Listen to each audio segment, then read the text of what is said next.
Detect करेंगे कि patient में सिफिलिस मियाज्म है। तो हम इसको स्टार्ट कर रहे हैं। तो पहला जो होता है डिस्टिक्शन ऑप्टिस होता है।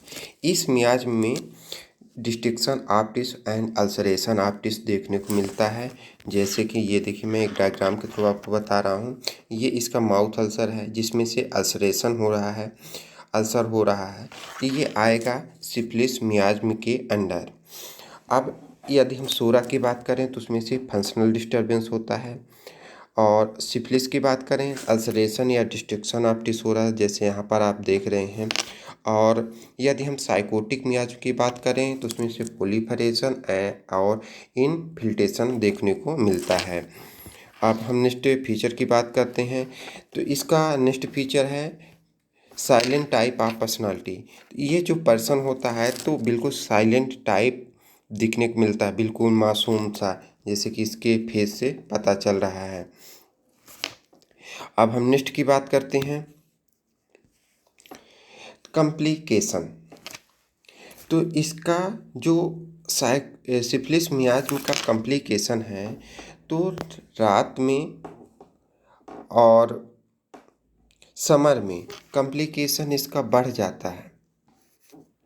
गर्मी में और रात में इसका कॉम्प्लिकेशन बढ़ जाता है, जबकि कोल्ड में इसका जो कॉम्प्लिकेशन है वो कम होता है या फिर इसको आराम महसूस होता है। क्योंकि डिस्ट्रक्शन ऑप्टिस चल रहा है तो शरीर में ऑलरेडी हीट बनी हुई है, तो इसको कोल्ड से कॉम्प्लिकेशन में आराम मिलता है। अब हम बात करते हैं नेक्स्ट फीचर की। कम है एबर्जन किससे है साइकोटिक मियाज्म को, सिफिलिस मियाज्म को। तो सिफिलिस मियाज्म को जो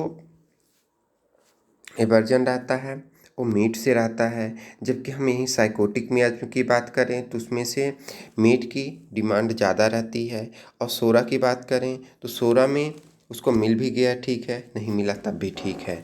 अब हम बात करते हैं डिस्चार्ज की। तो डिस्चार्ज इसका जो होता है ऑफेंसिव होता है,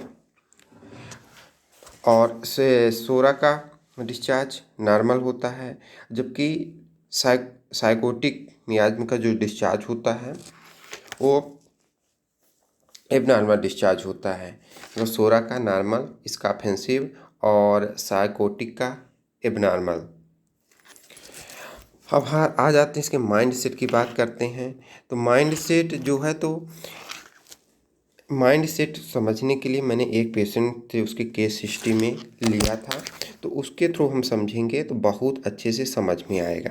तो ये देखिए, जैसे मैंने उस पेशेंट से जब केस हिस्ट्री में लिया था तो उसने बताया था कि बिल्डर ने मेरी भूमि यानी कि लैंड को फिर से लेने आया, मतलब खरीदने आया।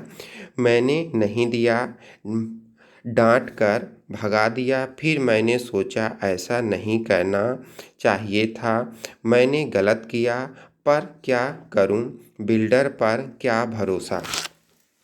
अब इसके जो पेशेंट ने बताया उसके अकॉर्डिंग हमें डिटेक्ट करना रहता है कि किस मियाज्म का पेशेंट है। तो देखिए, ये पहला इसका जो फीचर दिख रहा है, बिल्डर ने मेरी भूमि फिर से लेने आया, मैंने मना कर दिया। मतलब फिर से आया, सेकेंड टाइम, थर्ड टाइम या कई बार आया होगा, इसने मना कर दिया, जिससे पता चलता है स्टूबन टाइप का इसका मेंटल सिम्टम है, मतलब जिद्दी है। और दूसरा देखिए, मैंने डांट कर भगा दिया, फिर मैंने सोचा ऐसा नहीं करना चाहिए, मैंने गलत किया।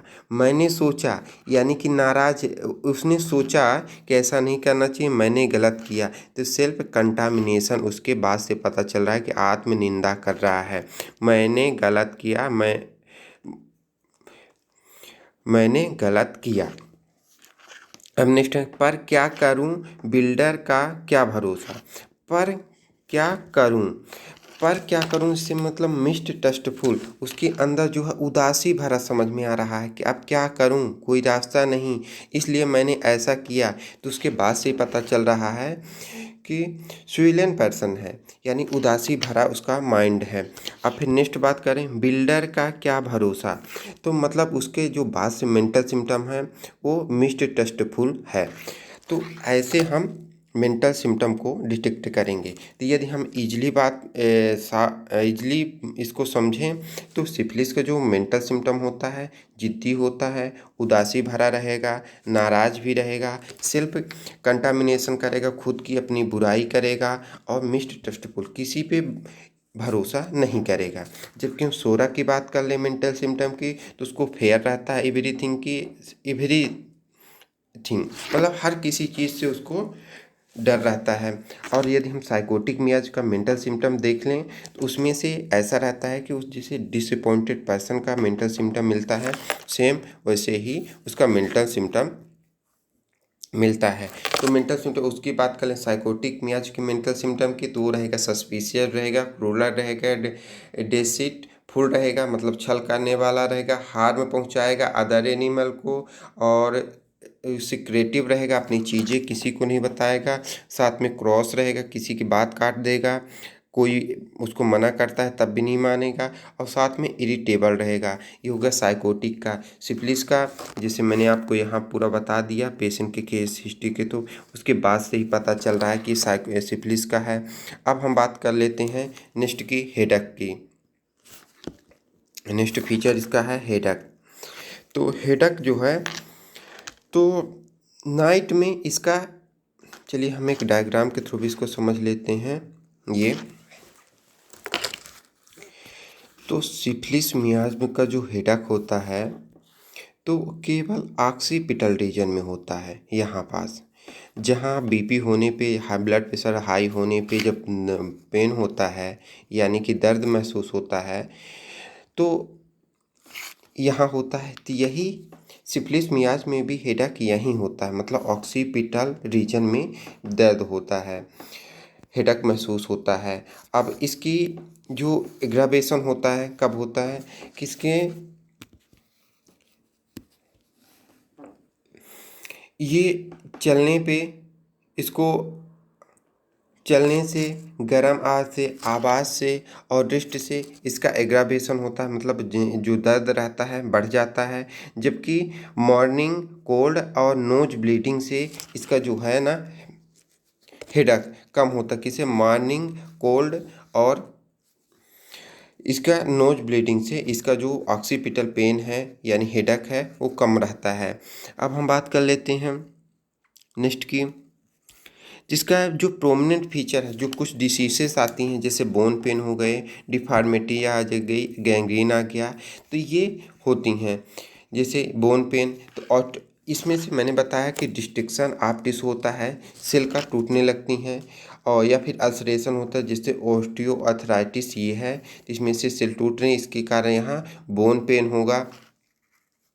रोमैटिक अर्थराइटिस, यहाँ भी डिस्ट्रक्शन हो रहा है टिश्यू का, तो यहाँ भी ये सिफिलिस मियाज्म के अंदर इंक्लूड होगा। अब नेक्स्ट की बात करते हैं, ये देखो डिफॉर्मिटी, जब अल्सरेशन हो जाएगा या डिस्ट्रक्शन हो जाएगा टिश्यू का तो ऑलरेडी वहाँ डिफॉर्मिटी आ जाएगी। ये देखिए गैंग्रीन का, यहाँ भी एक ये प्रोमिनेंट फीचर है इसका कि यहाँ पास डिस्ट्रक्शन हो रहा है टिश्यू का या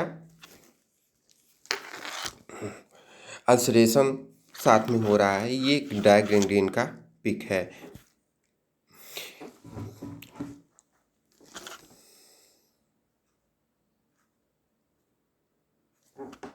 भाई बहुत